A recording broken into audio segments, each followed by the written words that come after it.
Yes వార్తలు వాస్తవాలు కేసీఆర్ని మళ్ళీ సీఎం చేద్దాం. నేను ఈ వార్త చదవక ముందుకే మీకు చాలా విషయాలు చెప్తా. తెలంగాణ ప్రజలందరూ కూడా ఒక కంఫర్ట్ జోన్లో బతికిరు 10 ఏళ్ళు. 10 ఏళ్లకు ముందు పరిస్థితులు ఎట్లున్నాయో చూసిరు. కాంగ్రెస్ పాలనలో ఎట్లుందో చూసిరు, టీడీపీ పాలన ఎట్లున్నదో చూసిరు. అదే నిమ్మలంగా ఉన్నామంటే నీళ్లు లేక కరెంటు లేక ఎంత అవస్థలు పడ్డారు. కరెంటు పొద్దున్న ఎప్పుడో పోతే రాత్రికి 6 గంటలకు 7 గంటలకు వచ్చి మళ్ళీ ఎప్పుడు ఉంటుందో ఎప్పుడు పోద్దో తెలియదు.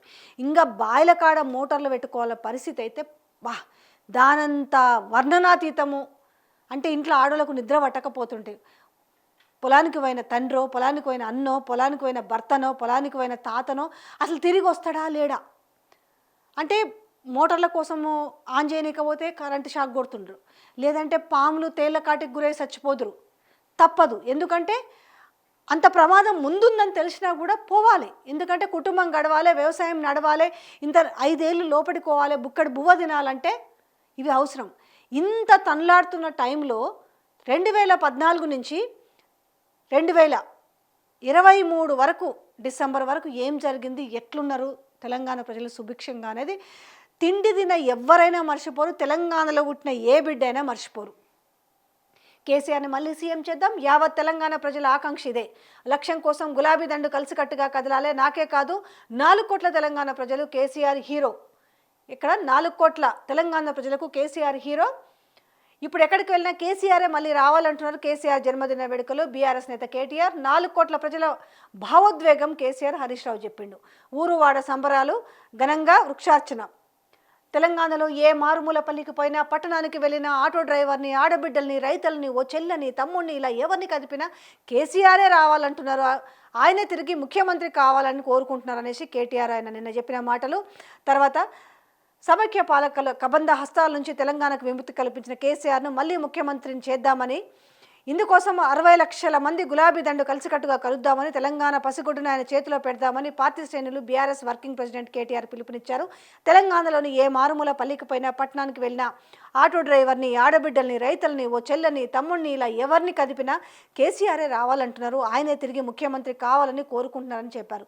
నాకే కాదు కేసీఆర్ 4 కోట్ల తెలంగాణ ప్రజలందరికీ హీరో అని అభివర్ణించారు. సో ఇందులో కొత్తగా చెప్పాల్సిన అవసరం లేదు. తెలంగాణ వ్యాప్తంగా చూస్తున్నారు.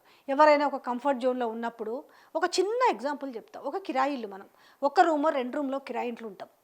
ఆ ఇల్లుని ఆ ఇంట్లో మంచిగా ఉన్నాం, కంఫర్ట్స్ ఉన్నాయి, కానీ ఇంకొంచెం జనాలు ఎక్కువైరనో లేకపోతే ఒక మంచి ఇళ్ళకు పోవాలనుకుంటారు. కాస్త రేట్ ఎక్కువైనా పర్లేదు ఇంటి మారాలనుకుంటున్నారు, ఆ ఇల్లుకు మారుతారు. ఈ ఇల్లుని ఏం చేస్తారంటే బాధగానే మారుతారు, కానీ కొత్త ఇల్లు ఇంకా మంచి కంఫర్ట్గా ఉంటుందేమో, మనకు కొంచెం ఇంకెక్కువ బెనిఫిట్స్ తెచ్చి పెడతాను ఇల్లు మారుతారు. తీరా ఇల్లు మారిన తర్వాత బయటకు చూడడానికి అన్నీ బాగుంటుంది, ఇల్లు చాలా బాగుంది అంటే నీళ్ళు మంచిగా వస్తాయి అంటే వస్తుంది అంటారు, కరెంట్ వస్తుంది అంటే వస్తుందని చెప్తారు, అన్నీ బాగున్నాయని చెప్తారు.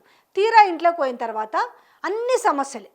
ఒక డ్రైనేజ్ సమస్య కావచ్చు, ఇంట్లో బొద్దింకల సమస్య కావచ్చు, నీళ్లు రాకపోవడం రావచ్చు, కరెంటు సమస్య కావచ్చు, చేస్తూ ఉంటే ఫీజులు ఎగిరిపోవడం కావచ్చు. అప్పుడు ఏమనిపిస్తుంది, అరే మనము కిరాయి తక్కువ, పాతింట్లో ఉన్నప్పుడే మంచిగా ఉండే కదా, ఎందుకు వచ్చి మనం ఇట్లా ఇబ్బంది పడుతున్నాము.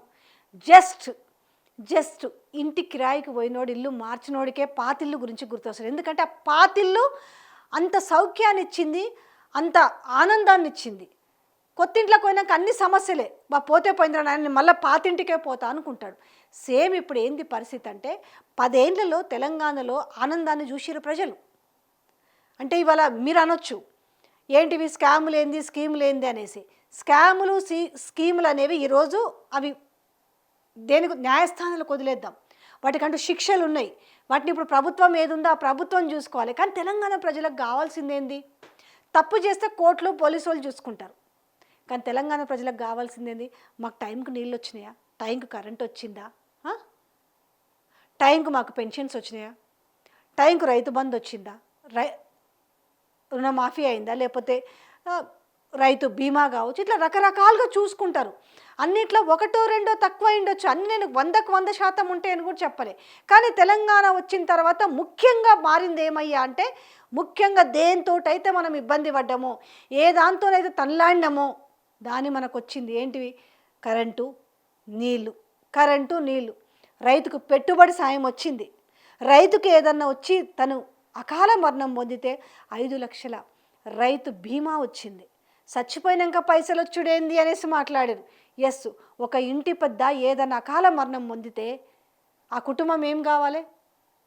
అందుకే 10 రోజులు తిరగక ముందుకే 5 లక్షల రైతు బీమా చేతిలో పెట్టారు. ఎందుకంటే ఆ పిల్లల చదువులు ఆగొద్దు, ఆ కుటుంబం ఇది కావద్దు, ఆ కుటుంబం ఆత్మహత్యలకు పాల్పడొద్దు అనేసి. ఇన్ని చూసిరు తెలంగాణ ప్రజలు. ఇన్ని చూసిన తర్వాత ఎందుకు కోరుకోరు? పోనీ ఇవాళ ఏమన్నా ఆనాటి రోజులు తెచ్చినామని చెప్పారు కానీ ఇవాళ ఇంకా మేము కేసీఆర్ కంటే అద్భుతంగా ఇస్తున్నాం అనేది ఏమన్నా ఉందా? కేసీఆర్ 10,000 ఇస్తే మనం 15,000 ఇస్తామని చెప్తే ఇచ్చినామా? కేసీఆర్ 4,000 పెన్షన్ ఇచ్చిండు, మనం అట్లా కాదు, కేసీఆర్ 2,000 ఇచ్చిండు, మనం 4,000 ఇద్దాం. కేసీఆర్ 4,000 వికలాంగులకు ఇచ్చిండు, మనం 6,000 ఇద్దాం. కేసీఆర్ కళ్యాణ లక్ష్మి కింద 1,00,000 ఇచ్చిండు, మనం తులం బంగారం ఇద్దాం. ఏవి? మహిళలకు ఏమి ఇవ్వలే, మనం 2,500 ఇద్దాం. చదువుకునే పిల్లలకు స్కూటీలు ఇద్దాం. ఎందుకు ఇవి? చెట్ల మీద ఇస్తరాకులు కుడతారంటారు. ఆ ఆకులు చెట్ల మీద కనపడతాయి అంతే కుట్టుడు. అవి తెంపుకోలేము, ఆ ఇస్తరాకులో పెట్టుకొని తినలేము. ఎందుకు ఇలా కోరుకుంటున్నారు? ఇలా తెలంగాణ తొలి ముఖ్యమంత్రిని మళ్ళీ ఆయనే రావాలని ఎందుకు కొనుక్కుంటున్నారు? ఇలా ఎక్కడ పోయినా కేసీఆర్ నామ జపమే ఎందుకు చేస్తున్నారు? ఇవాళ బీఆర్ఎస్ పాట ఎందుకు పాడుతున్నారు? వీళ్ళకు బీఆర్ఎస్ అని అంటే ఎందుకు భయం? మంట కాదు, భయం. ఆ బి అనే అక్షరం అంటే భయము. ఇలా వాళ్ళు ప్రజల్లోకి వస్తున్నారంటే భయము. గింత పదవులు లేనాడు కూడా ఇంత లేచి పడుతున్నాడు. ఎందుకు కోరుకుంటున్నారో తెలుసా? నేను కూడా ఈ వార్తని ఒక తెలంగాణ బిడ్డగా చెప్తున్నా, ఒక తెలంగాణ నల్గొండ జిల్లాలో పుట్టిన బిడ్డగా చెప్తున్నా. తెలంగాణ ఆ నల్గొండ జిల్లాలో కూడా పొలాలన్నీ నెర్రెలు వాసి నీళ్లు లేక ఎంత గోసపడ్డారో తెలుసు. 5 ఏళ్ళు నోట్లోకి పోవాలంటే ఎంత ఇబ్బంది పడ్డారో మా తండ్రులు మా తాతలు, అది మేము చూసినాం. ఆ చూడనోళ్ళు మాట్లాడతారు, ఇలా ఆ చూడనోళ్ళు కామెంట్లు పడతారు. తెలంగాణలో పుట్టిన ప్రతి బిడ్డకు అర్థమవుతుంది గత 10 ఏళ్లలో ఏం జరిగింది తెలంగాణలో అని.